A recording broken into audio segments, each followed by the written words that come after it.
Hello അസ്സാം വലൈക്കും welcome back to my YouTube channel.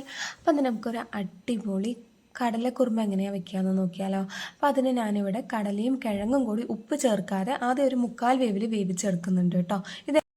അപ്പോൾ ഈ ഒരു സ്റ്റെപ്പ് എന്തായാലും ഒന്ന് സ്കിപ്പ് ചെയ്യരുത്. അപ്പോൾ ഒരു പാൻ വെച്ച് നമുക്ക് പാൻ നന്നായി ചൂടായതിലേക്ക് എണ്ണ ഒഴിച്ചു കൊടുക്കാവേ. എണ്ണ ഒഴിച്ച് നന്നായി ചൂടായി വരുന്ന സ്റ്റേജിൽ ഞാനിവിടെ ചെറുള്ളി ഇട്ട് കൊടുക്കുന്നുണ്ട്. നിങ്ങൾക്ക് വേണമെങ്കിൽ സവോള വേണമെങ്കിൽ ഇട്ട് കൊടുക്കാവേ. അപ്പോൾ ചെറുള്ളി ഇട്ടിട്ട് ഞാൻ നന്നായി ഒന്ന് കുക്ക് ചെയ്തെടുക്കുന്നുണ്ട്. അപ്പോൾ ഉള്ളി നന്നായി ഒന്ന് കുക്കാവുന്ന വരയ്ക്കും നമുക്ക് വെയിറ്റ് ചെയ്യാം കേട്ടോ. അപ്പോൾ എരിവ് ഒട്ടും ഇഷ്ടപ്പെടാത്തവരും നെഞ്ഞെരിച്ചിലൊക്കെ ഉള്ളവരാണെന്നുണ്ടെങ്കിൽ മുളക് പൊടി ഇതിൽ നമ്മൾ ഒരിക്കലും ചേർക്കുന്നില്ല. മുളക് പൊടിക്ക് പകരമായിട്ട് പച്ചമുളകാണ് കേട്ടോ നമ്മൾ യൂസ് ചെയ്യുന്നത്. എപ്പോഴും നമ്മൾ കുറുമാക്ക് മുളക് പൊടി യൂസ് ചെയ്യരുത്. കുറുമയുടെ ടോട്ടൽ ടേസ്റ്റ് തന്നെ മാറിപ്പോകും. അപ്പോൾ ഞാനിവിടെ എരിവിനനുസരിച്ച് ഒരു 6-7 പച്ചമുളകും കൂടി ഇട്ട് കൊടുക്കുന്നുണ്ട്. അപ്പോൾ ഉള്ളിയും പച്ചമുളകും ഒന്ന് കുക്കായതിന് ശേഷം നമുക്കിതിലേക്ക് ഇഞ്ചി വെളുത്തുള്ളി ഞാൻ 1 ടേബിൾ സ്പൂൺ ഇട്ട് കൊടുക്കുന്നുണ്ട്. അതൊന്ന് നന്നായി കുക്ക് ചെയ്തെടുക്കാവേ. ഇഞ്ചി വെളുത്തുള്ളിൻ്റെ പച്ചമണം നന്നായി പോകുന്ന വരെ ഒന്ന് കുക്ക് ചെയ്യണേ. അപ്പോൾ നമുക്കത് നന്നായി കുക്കായിട്ടുണ്ട്.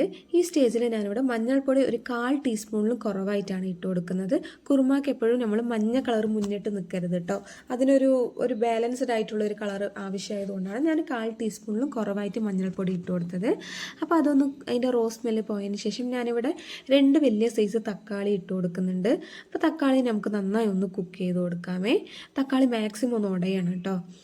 അപ്പോൾ തക്കാളി കുക്കായതിന് ശേഷമായിട്ട് മല്ലിപ്പൊടിയാണ് കൂടുതൽ ഇട്ട് കൊടുക്കേണ്ടത്. ഞാൻ 2 ടേബിൾ സ്പൂൺ മല്ലിപ്പൊടിയും മുളക് പൊടി ഞാനൊരു 1/4 ടീസ്പൂൺ ഇട്ട് കൊടുക്കുന്നുള്ളൂ. ജസ്റ്റ് ഒരു കളറ് കിട്ടാനായിട്ട് മാത്രമാണ് കേട്ടോ. അപ്പോൾ അതും കൂടി ഇട്ടിട്ട് നമുക്ക് നന്നായി ഒന്ന് മിക്സ് ചെയ്ത് കൊടുക്കാം. പിന്നെ പട്ട ഗ്രാമ്പ് പൊടി, അതായത് ഗരം മസാല പൊടി, അതും നമുക്കിതിൽ അതിൻ്റെ സ്മെല്ല് മുന്നിട്ട് നിൽക്കരുതേ. അത് നമുക്കൊരു 1/4 ടീസ്പൂണിൽ കുറവായിട്ട് ഇട്ട് കൊടുത്താൽ മതി കേട്ടോ. അപ്പോൾ ഞാൻ ഈ കറിയിലേക്ക് ഞാനിവിടെ കത്തിരിക്കയും കുമ്പളങ്ങി എടുക്കുന്നുണ്ട്. അടിപൊളി ടേസ്റ്റാണ്. എന്തായാലും സ്കിപ്പ് ചെയ്യരുത്. എന്തായാലും ഇത് 2 യൂസ് ചെയ്യണം. അപ്പോൾ ഇതും കൂടി ഇട്ട് നമുക്ക് ആ മസാലയിൽ തന്നെ നന്നായി ഒന്ന് മിക്സ് ചെയ്ത് കൊടുക്കാം. എന്നിട്ട് നമുക്ക് ആവശ്യത്തിനുള്ള ഉപ്പും കൂടി ഇട്ട് കൊടുത്തിട്ട് നമുക്ക് വെള്ളം ഒഴിച്ചു കൊടുക്കാം കേട്ടോ. അപ്പോൾ വെള്ളം ഒഴിച്ചു കൊടുത്ത് ജസ്റ്റ് ഒന്ന് മിക്സ് ചെയ്യാം.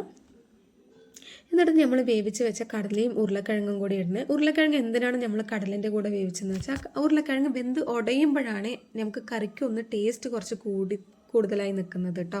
അപ്പോൾ അതിന് വേണ്ടിയിട്ടാണ് നമ്മളിട്ടത്. അപ്പോൾ ചാറ് നന്നായി തിള വന്നിട്ടുണ്ട്. ഈ സ്റ്റേജിൽ തേങ്ങ അരച്ചത് നമുക്ക് ഒഴിച്ചു കൊടുക്കാം കേട്ടോ. ഞാനൊരു 1/4 മൂടി തേങ്ങ അരച്ചത് ഒഴിച്ചു കൊടുത്തിട്ടുണ്ട്. നിങ്ങൾക്ക് ചാറിൻ്റെ അളവ് കൂടുതൽ വേണമെന്നുണ്ടെങ്കിൽ 1/2 മൂടി വരെയൊക്കെ എടുക്കാവേ. അപ്പോൾ അതും കൂടി ഒഴിച്ച് നന്നായി ഒന്ന് കുക്ക് ചെയ്ത് കൊടുക്കാം. അടിപൊളി ടേസ്റ്റാണ്. എല്ലാവരും എന്തായാലും ഒന്ന് ട്രൈ ചെയ്ത് നോക്കണേ. അപ്പോൾ നമ്മൾ ഇത് ഇറക്കുന്ന സമയത്ത് മല്ലിയിലയും കൂടി ഇട്ടിട്ട് ഇറക്കാം കേട്ടോ. എല്ലാവരും ട്രൈ ചെയ്ത് നോക്കിയിട്ട് ഫീഡ്ബാക്ക് കമൻറ്റിൽ പറയാം.